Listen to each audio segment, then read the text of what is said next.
What's up, you guys? I'm Dan. This is Frugal Not Cheap. Today we'll look at the American and the Thai versions of the American Express Platinum credit card. Let's see if either of these are a good fit.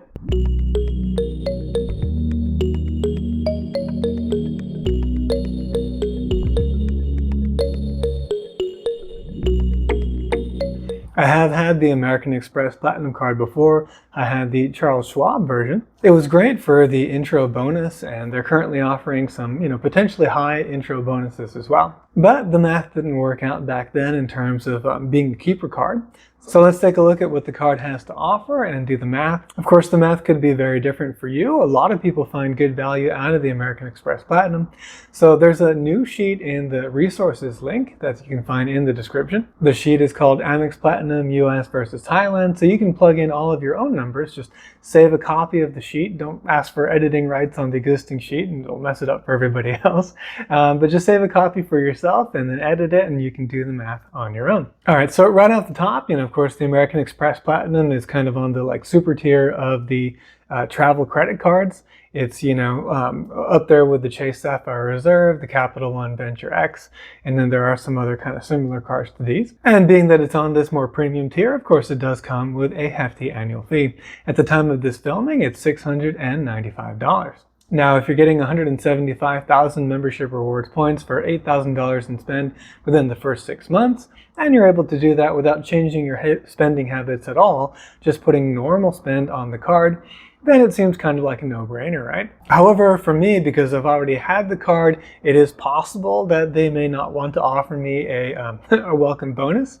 And that's also probably true because I don't have a great history with American Express, where I opened up a gold card and then didn't find value as a keeper card and closed it. And then I did the same thing with the American Express Platinum, benefiting from the welcome bonus, but just not finding enough value in the card to continue to use it. So why didn't I? Well, let's take a look at what the card has to offer, and you'll be able to see kind of the math as it is for me. And then, of course, you can change these numbers as they fit your situation. So the first thing we get is a $200 hotel credit. This is a statement credit on prepaid hotels through either the Fine Hotels and Resorts collection or their hotel collection. But with the hotel collection, a minimum of a 2-night stay is required. I really just don't stay in hotels very much. This could definitely be different for you if you have a consulting business or you travel a lot, that kind of thing. But for me, really, I'm just usually going to visit family, and so I don't need a hotel. And so this credit isn't worth very much. I think I would value it at about 25% of face value, 25 cents on the dollar. And so it's worth about $50 to me. Next, we've got a $240 digital entertainment credit. This will reimburse you for a number of things. You've got Disney Plus, also the bundle with like Hulu and ESPN. And then it also will cover some print magazines or online subscriptions like the New York Times and the Wall Street Journal. It does cover Hulu, and that's about the only part that I would care about. And every year Hulu does a Black Friday deal where you can get 12 months at 99 cents per month. So I value that at $12 or 5% of face value. But again, if you're someone that's got kids, or you're a big reader of the Wall Street Journal or the New York Times, then this could definitely be worth it for you. Next, we've got $155 for Walmart Plus.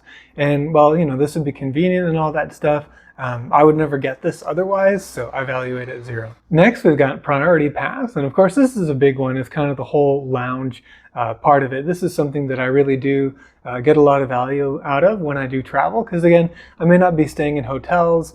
I don't need rental cars and that kind of stuff, but certainly while I'm traveling, it's great to visit a nice lounge and get some good food, maybe take a shower, take a nap, and that kind of thing. With American Express, I don't think the Priority Pass gives you access to restaurants, but it is, a pretty decent offering of the Priority Pass. And then on top of that, you also get access to the Centurion lounges, which is something that, of course, you don't get with other cards. So this Priority Pass I would value more, especially just considering that, just a couple of, meals that are covered by your Priority Pass membership at an airport already racks up quite a bit. So I would value this at probably about $150 a year. That's 65% of kind of the face value. Although I didn't really know what number to put for the face value. I just put basically what a membership would cost if you went to Priority Pass.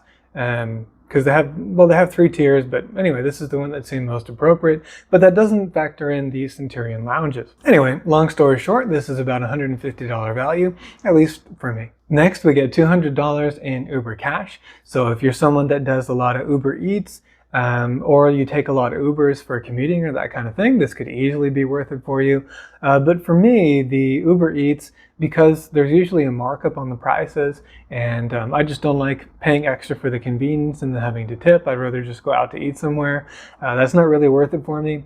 I do a couple of trips to the airport using Uber, so that would be worth something to me, about $50 each way. So that's why I valued this at 50% of face value for $100.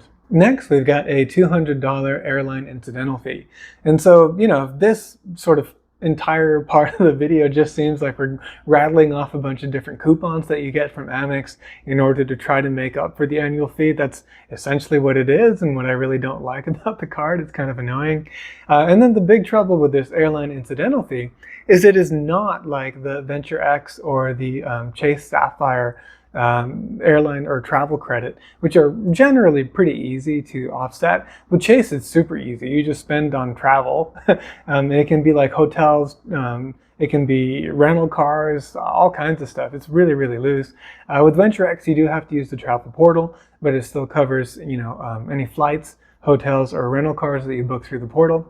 So pretty easy to use. With the Amex Platinum, you have to choose one airline. You've got to use them. And then there is kind of a loophole, last I looked, in order to get it to, so you could actually pay for flights kind of in a roundabout way. But generally, it's really for incidentals. So like, it's to pay for a lounge, which you already have access, so it doesn't really count. Maybe like if you want meals or drinks in flight, or Wi-Fi, or, that kind of stuff, baggage fees. And I don't do any of that stuff, so it doesn't fit me at all. So unfortunately, this one's just worth $0 for me. Next, we've got $100 in Saks credit, and there's a way to do the timing actually, so you can get a little bit more than that within a particular calendar year.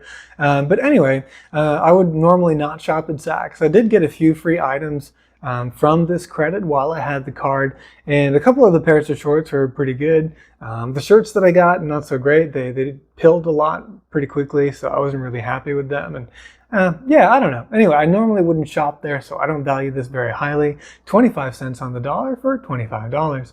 So next is Clear, which they're putting at $199. I actually got Clear and then never used it, I think, when I had the card. Anyway, whatever. I just don't value that very much. I like having global entry and TSA pre-check, but I don't think getting Clear would be something I'd ever really go out to spend money on. So I'll value this one as just 10%, which is $19.90. If you travel very, very frequently, then of course this might be worthwhile to you. I don't know, especially if the lines are shorter, but I haven't had any experience with that. Let us know in the comments. And then lastly, of course, we do earn some membership rewards on our spend. And again, because my spend is relatively low for non-rent spending, then it doesn't really make all that much sense here either. So on travel, you're able to get 5x membership points. For me, that would end up being about $60. And of course, I'll value that at 100%. And then on my non-travel, non-rent spend, I would earn about another $129. This would be at a rate of 1%, which is what you get. So overall, we have $1,524 in credits, which if you valid all of these at 100% would easily pay for the $695 annual fee.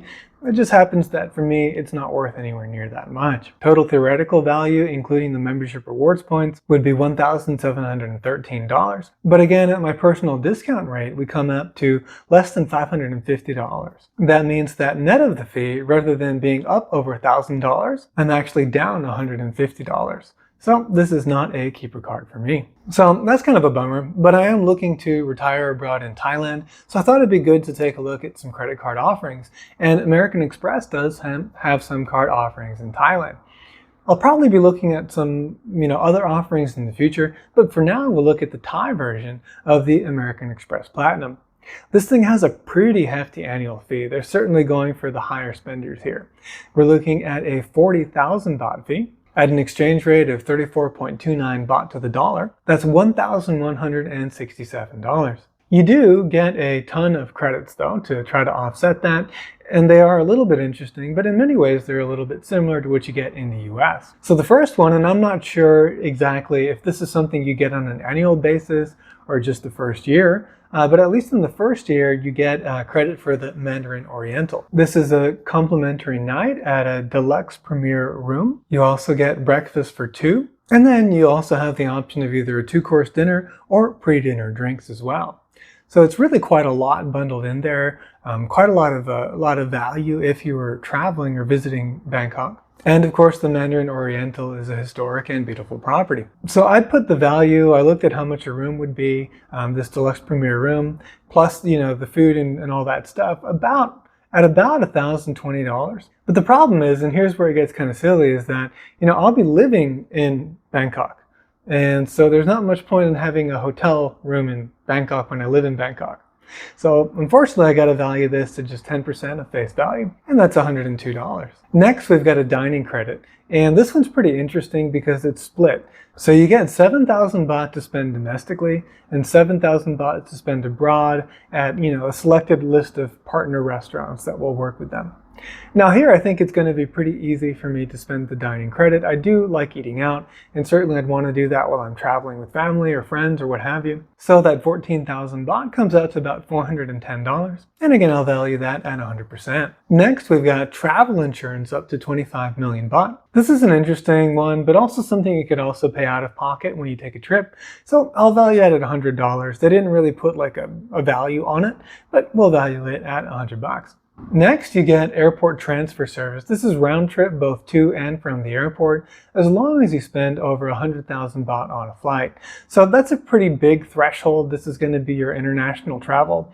And, it's not going to be like necessarily the cheap seats even. But the thing about it is that getting to and from the airport is not that expensive, right? I think we could easily do that for 400 baht, even using the expressway.